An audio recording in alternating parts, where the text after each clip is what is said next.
Hello students, welcome to SN Education class. Today we read and translate Flamingo book poem number 2, An Elementary School Classroom in a Slum.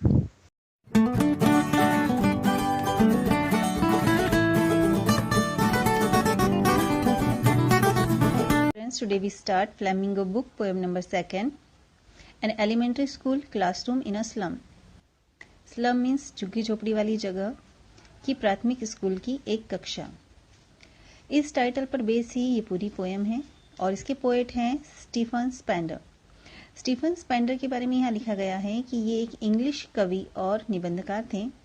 उन्होंने university college Oxford को बिना ही कोई degree लिए छोड़ दिया और वो 1930 में बर्लिन चले गए।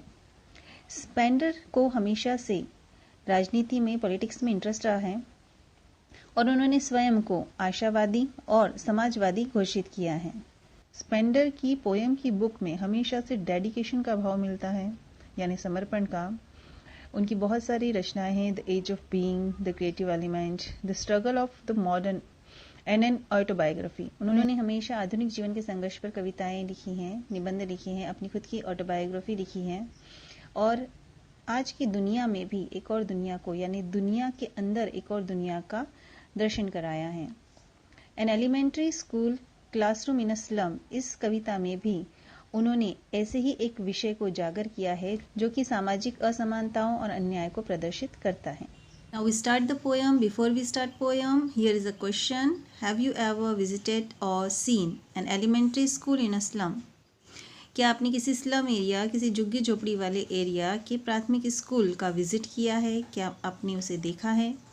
What does it look like? वह कैसा दिखाई देता है? तो इसी क्वेश्चन का आंसर इस पूरी पोएम में है।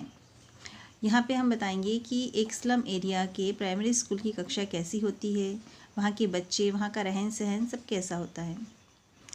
Far far from gusty waves this children's faces.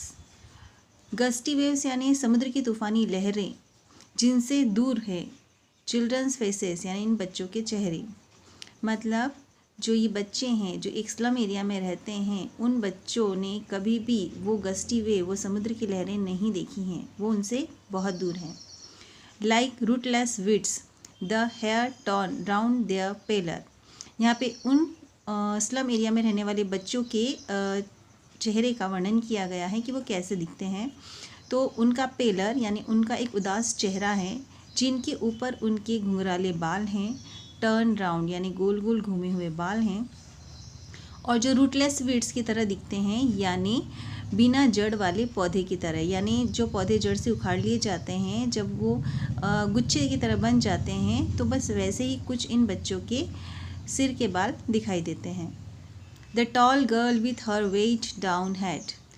उस कक्षा में एक टॉल गर्ल है, एक लंबी लड़की है जो कि वेट डाउन यानी बहुत उदास मन से अपना सिर झुकाए बैठी है।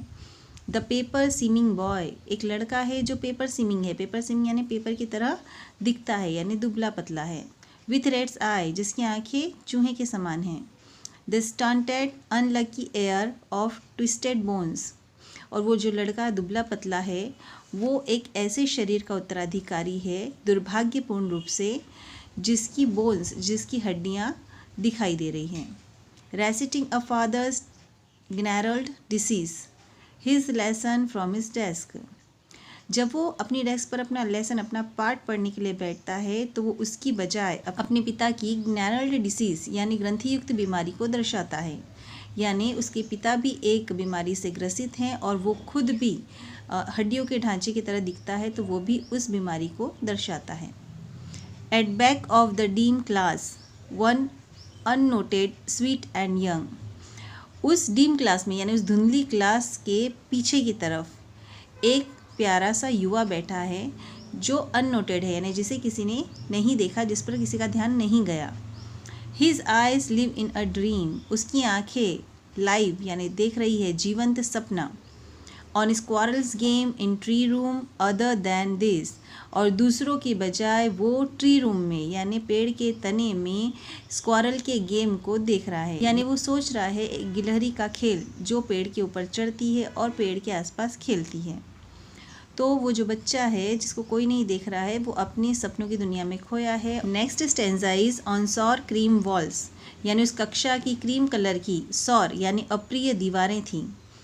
डोनेशन शेक्सपियर्स हेड, जिस पर डोनेशन यानी दान में दी गई वस्तुएं थीं, यानी उस कक्षा की दीवारों पर जो क्रीम कलर की थी और गंदी सी थी उन पर दान में दी गई वस्तुएं लगी हुई थी। शेक्सपियर के चेहरे का चित्र लगा हुआ था। क्लाउडलेस एट डाउन, शाम का समय हो रहा था। सिविलाइज्ड डोम राइडिंग ऑल सिटीज़, पूरे शहर में जो सिविलाइज्ड डोम है यानी जो शिक्षित संस्थाएं हैं उनके गुम्मद दिखाई दे रहे हैं। बेल्ड फ्लावरी टायरोलीज वैली, ऑस्ट्रेलिया की जो टायरोलीज वैली है, घाटी है, वो पूरी तरह से घंटियों और फूलों से भरी पड़ी है। जो ऑस्ट्रेलिया के प्रसिद्ध संस्थाएं हैं, शिक्षण संस्थाएं, वहाँ पे बेल लगी होती है जो सुबह शाम बजाई जाती है। Open handed map awarding the world it's world, open handed map यानी खुले हाथों से जिस मानचित्र को बनाया गया है उस मानचित्र में एक और दुनिया दिखाई देती है। एंड येट, और फिर भी, फॉर दिस चिल्ड्रन, इन बच्चों के लिए, this Windows not this map, ये जो कक्षा की खिड़कियां हैं यही उनकी दुनिया है, ना कि ये मानचित्र। देयर वर्ल्ड, उनकी दुनिया, यानी जो कक्षा में रहने वाले बच्चे हैं, उस स्लम एरिया में रहने वाले बच्चे हैं, उनकी दुनिया केवल उस कक्षा की खिड़कियां हैं, उससे बाहर देखना ही है। मानचित्र में चाहे कितनी ही खूबसूरत दुनिया दिखाई दे, टायरोलिस वैली दिखाई दे, जो सिविलाइज्ड डोम है वो दिखाई दे, पूरी सिटी दिखाई दे, लेकिन उससे उनको कोई मतलब नहीं है। उनकी दुनिया तो उनकी कक्षा ही है। Where all their futures painted with a fog, उस कक्षा में उन बच्चों का फ्यूचर, उन बच्चों का भविष्य एक फॉग यानी एक धुंधले रंग से पोत दिया गया है, पेंट कर दिया गया है। A narrow street sealed in with a lead sky, वो बच्चे जिस जगह पे रहते हैं वो नैरो स्ट्रीट है, यानी सकरी तंग गलियां हैं जो कि सील्ड है, बंद है सब तरफ से, और जो नीले आसमान से ढकी हुई है, यानी उन गलियों में से केवल ऊपर नीला आसमान ही दिखाई देता है। Far far from rivers caps and stars of words, उनसे यानी उन बच्चों से बहुत और बहुत दूर है नदियाँ, घाटियाँ, पहाड़ियाँ और सितारे, चांद सितारे, ये उनके लिए एक शब्द मात्र हैं। उन तंग गलियों में से इन सब चीज़ों को वो यानी बाहरी दुनिया को वो नहीं देख सकते। Surely Shakespeare is विग्ड, the map a bad example, निश्चित रूप से जो शेक्सपियर का फ़ोटो उनकी कक्षा में टंगा है वो बेकार है, क्योंकि वो शेक्सपियर के बारे में जानते ही नहीं, उसे कभी देखा ही नहीं, उन्हें पहचानते नहीं। The map a bad example, वो जो मानचित्र टंगा है उनकी कक्षा में वो भी एक बहुत बुरा एग्जाम्पल, उदाहरण है, क्योंकि उस मानचित्र में जितनी भी जगह शो की गई है वो उन्होंने कभी देखी नहीं। With ships and sun and love tempting them to steal, समुद्री जहाज, सूर्य की रोशनी, गर्मी और इंसानी प्यार के साथ दुनिया की सारी चीज़ें इन बच्चों को प्रलोभित करती हैं। For lives that slyly turn in their cramped holes,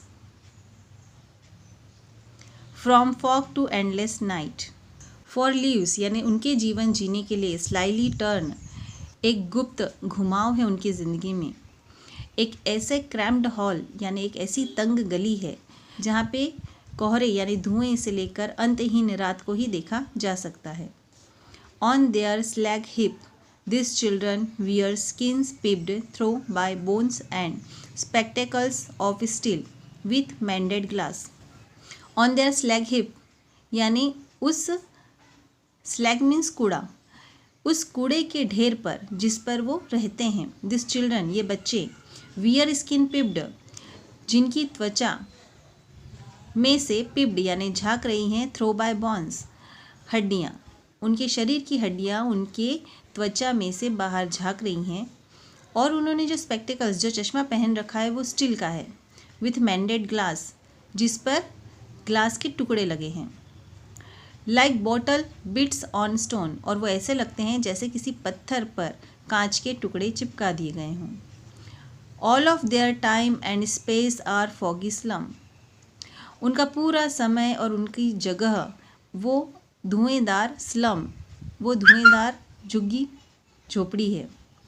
so blot their maps with slums as big as doom, इस बड़े से नरक का जो रास्ता है, इस झुग्गी झोपड़ी में ये जो बहुत बड़ा सा नरक है, ये ब्लॉट करता है, कलंकित करता है देयर मैप्स, उन मानचित्र बनाने वालों को, क्योंकि मानचित्र में इस स्लम एरिया का कहीं भी कोई निशान नहीं है।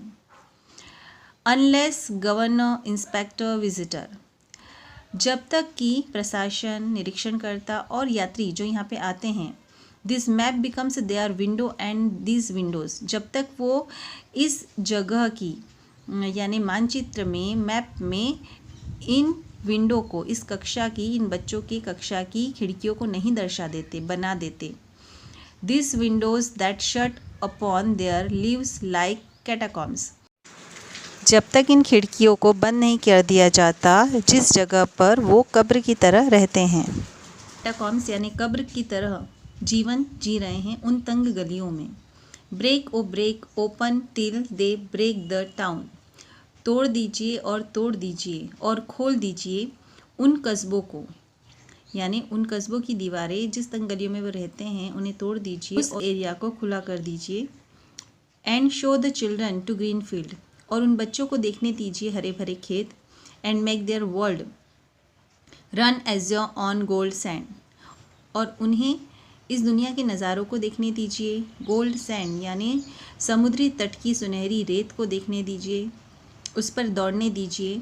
And let their tongues run naked into books the white and green leaves open, और उन्हें उनकी ज़ुबान से अपनी खुद की कहानी लिखने दीजिए।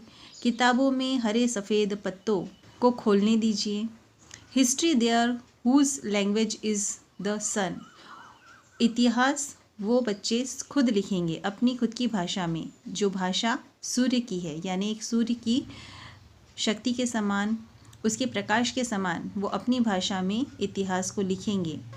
तो ये जो पूरी पोयम है ये बेस्ड है स्लम एरिया में रहने वाले उन बच्चों के लिए जो करना तो बहुत कुछ चाहते हैं, लेकिन वो अपने एरिया, अपनी जगह से इतने परेशान हैं कि ना वो वहाँ से बाहर निकल सकते हैं और ना ही बाहर की दुनिया को देख पाते हैं। स्पेंडर ने इस स्लम एरिया में रहने वाले बच्चों की आत्मकथा को, उनके दुख को, दर्द को लोगों तक पहुँचाने की कोशिश की है, और इसमें प्रशासन और निरीक्षणकर्ताओं को भी इन्वॉल्व किया है, जो कि वहाँ जाते हैं और देखकर वापस चले जाते हैं, जो इन बच्चों के लिए, इन स्लम एरिया के लिए कुछ नहीं कर पा रहे हैं।